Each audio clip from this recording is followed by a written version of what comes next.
Last year, I had less than 3,000 Instagram followers when I left my senior social media job to go freelance and pursue my dream of becoming a content creator. Along the way, I started my own boutique social media consultancy agency. And since then, I've done zero client outreach. I've worked on consultancy projects with brands like Nike, Zalando, and Glastonbury Festival. I hit 6 figures in my business. I have a waiting list that's long enough to keep me fully booked well into next year. And I've done brand deals as a content creator with the likes of Sweaty Betty, Stansted Express, Adidas, Ford, and even YouTube. So if you're looking around at everyone else thinking you need tens of thousands of followers just to say you have a personal brand, I'm here to say you absolutely do not. So if you're new here, hi, I'm Whitney and welcome to my YouTube channel.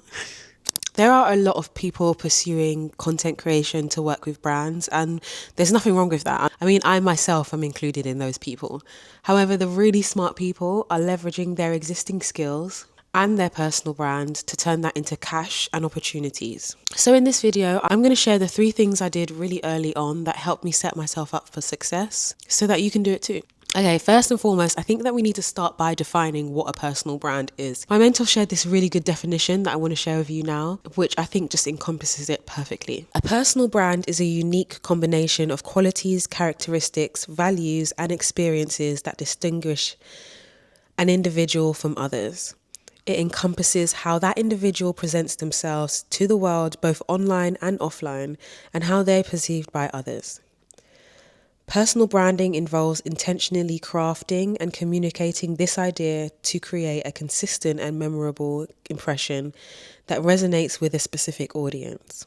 I want you to take that definition and just digest every sentence of it, because this really encompasses what a personal brand is. It's almost not even a tangible thing.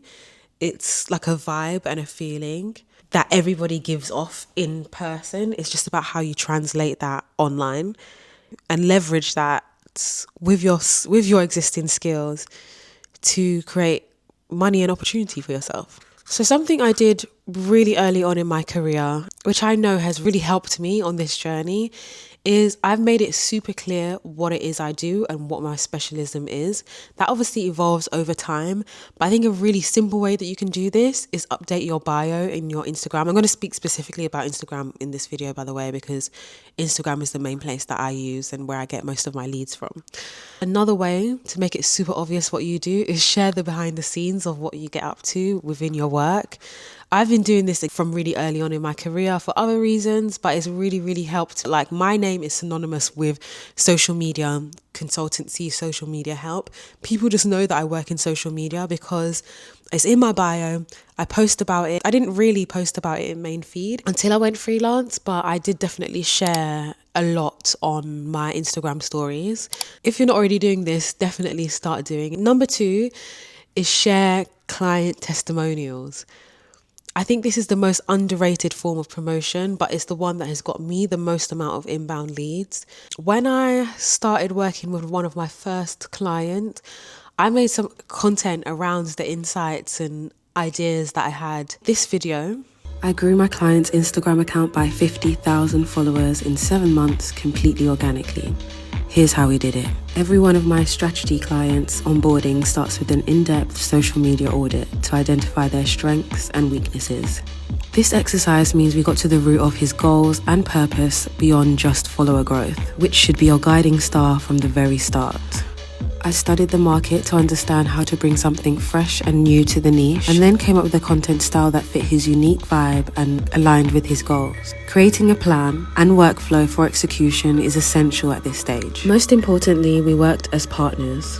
Hiring a good social media specialist is an investment, but it isn't a magic pill to fix your business. Trust me, I've done this multiple times, and my most successful clients are always the ones who are most engaged. They show up and they contribute. We worked together, we stayed consistent, and as a team, we made sure the content reflected his true brand identity. And as a result, I didn't really say anything directly promoting to work with me. I just shared what I had done with someone else and my thoughts behind that. And that honestly brought in so many inquiries. I didn't just stop there and post that reel. I also posted it on stories. I shared the insights. I shared some screenshots from my conversation with that client. Thinking about it now, I probably could have posted a whole lot more. I maybe even could have done a whole content series about the work that I did with this client. But at the time, I already had enough inbound and it wasn't really necessary. Sharing the work that you're already doing is so valuable in terms of people remembering you for the work that you do. Whether you have a product-based business or a service-based business, my number one advice is to find interesting ways to share client testimonials. It doesn't have to be what everyone else is doing. You can just share your own view and your own opinion, what it is that you did with that client to get those results, how it is they felt about your product, something that you've heard someone say about your product. Find interesting ways and different ways to share those stories. This is the best kind of promotion that you can do for yourself when it comes to getting more clients, getting the specific type of clients that you want to get as well. So no more text graphics with like a quote of what someone said. Take it a step further. If you know that reels are doing really well for you, then post a reel about it. And if you don't have any case studies, this is analyze other people's. As a social media strategist, I could have said, this is someone's page. This is what I would do if they were to work with me. This is how I would elevate this piece of content. You know, you can create case studies for yourself when you're first starting out, and that really does get your name out there and attach you to the product or service in people's mind. And thirdly, and really importantly, invest in yourself and in your business. I can't even stress this enough, and I think it's so easy to not do and have that kind of scarcity mentality and hold on to whatever resources you get within your business and not want to spend any of it. But investing in your business and in yourself will catapult you so much further than hoarding all those resources that you have.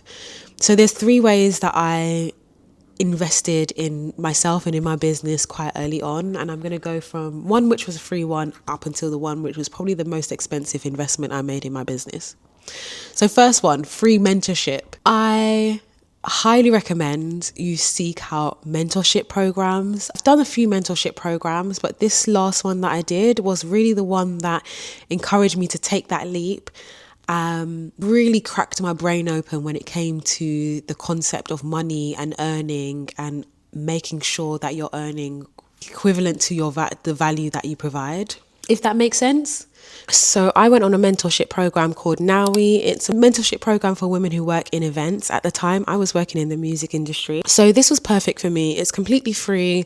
And I was connected with a mentor that really was able to take an objective look at my career and give me really specific advice. I think when you work in-house, your idea of what is possible can often be quite limited based on the structures in which you're already working in, and you think that that's where the ceiling is, where actually when you step outside of that world, the sky's limitless, you know? So I just highly recommend to seek out mentorship programs where you can. All the most successful people you look up to, they all have mentors. Trust and believe me, like they have mentors. They have people that they speak to. They have people that advise them.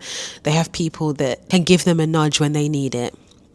Second thing that I invested in is in systems. One in particular, Standstore. I started off doing one-to-one consultancy and project-based work. And I was getting a lot of messages through my DMs about it. And instead of having to reply to everyone and set up calls and set up this and, you know, go through emails, I invested in Standstore, which allowed me to basically do calendar management. People could literally do 2 clicks and book a call with me, which not only really gave my business as a freelancer a really polished look, and people would get like automated DMs when it was like a day to the call coming up. But not only did it kind of really professionalize my consultancy business, it just made my life so much easier. And Standstore is about $19 a month. It was so worth it. It just meant that people could literally find my page. Maybe they found me for a piece of content that I've made. They can literally press one button, click, see a list of my services, book whatever was appealing to them, and have a call with me at my availability and at a time that suits them, rather than having to have a back and forth on email, them, you know, questioning whether they want to book or not. And then, you know, your time's almost wasted there. So like investing in systems and processes, putting those in place in your business quite early on can really make the difference between having one sale per week and having 10 sales per week. How optimized is your bio? Like, are all your links in the right place? How easy is it for someone to understand what it is that you do and book your product or service?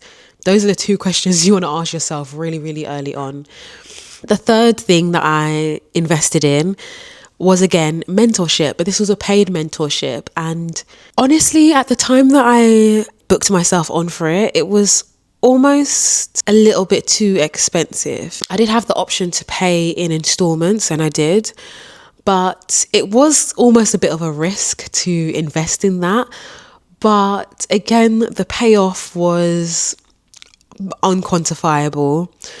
I made so many more sales in my business. It encouraged me to start a group coaching program, a masterclass, a public masterclass. I think sometimes investments in yourself can feel scary and maybe can feel like a bit of a stretch, but you need to stretch yourself in order to grow, in order to scale. You kind of need to be stretched. You need to open up your mind to knowledge. And I think even if you're someone who has been doing what you've been doing for several years, like me, your learning never ever stops. So finding someone that you trust, whose opinion that you respect, and investing in yourself via mentorship, I think is so valuable. I would really encourage people to do it. And it kind of stumps me sometimes when people are like, oh, I'll do it when I have enough money. But like, you're never going to have enough money to do it unless you invest in yourself to be able to level up your business to have that money. So free mentorship, invest in systems and processes. Like, do not hesitate on that, because it will level up your business so much. And I'm not saying like go out and spend thousands on a system that you'll never use. Like, invest wisely, but implement those systems, like refine your business, streamline your business so that you can have more time to invest back into your business. If you find a mentorship program that really speaks to you by someone that you really trust and respect, absolutely go for it. It might be a stretch at first, but the level up that you have in your business won't come by doing the same things that you've always done and thinking that it's going to unlock new doors for you. You have to kind of lean into the level up, lean into the evolution, and sometimes put your money where your mouth is. Okay, last one before this gets too long. A little bonus tip as the last one, but this one is massively important. And if you look back to the definition that I gave you of what a personal brand is, I think that this is not only smart, but is essential. And that is, allow your personality to be your niche. Allow your personality to shine through in your content. The content that you make about your business, content that you make that, you know, sets yourself up as an authority, whether that's sharing a client testimonial, whether that's sharing the behind the scenes of what you're doing or how you're building your business or what your work process is, you know, just your day-to-day stuff. What are the things about you that people know you for? What are the things about you that are your funny little quirks? What are the things that you can't work without or work with? Share those things. That's what creates connection. That's what builds trust between you and your audience. And it's what makes people feel like they know you and that they can recommend you. I had less than 3,000 followers when I went freelance, but even if you have 200 followers, those are 200 people that, if you've done these steps correctly, know what you do, they feel like they know you, and they can easily access your product or services and recommend you to other people that are maybe looking for that. That is so, so powerful. I'm pretty sure if you're a solopreneur, having 200 orders, do you even have the infrastructure in place to deal with that much of demand? Like I said, I have a wait list that is keeping me fully booked well into next year and probably beyond. And that is because I've done these steps, and people that land on my page understand what I do and they feel like they know me and they can trust me. And that is what it means to have a personal brand that actually supports your business. So I hope this was helpful. I know it's really easy to get so disillusioned and caught up in the numbers in this social media game. I just wanted to bring a bit of a reality check into it and know that everybody has to start from somewhere, and it's the little small decisions that you make early on that can really set you up on a path where your success is almost guaranteed. Don't get discouraged, and keep trying to level up, keep thinking smart, keep thinking strategically, and just keep going for your dreams. You got this. Bye.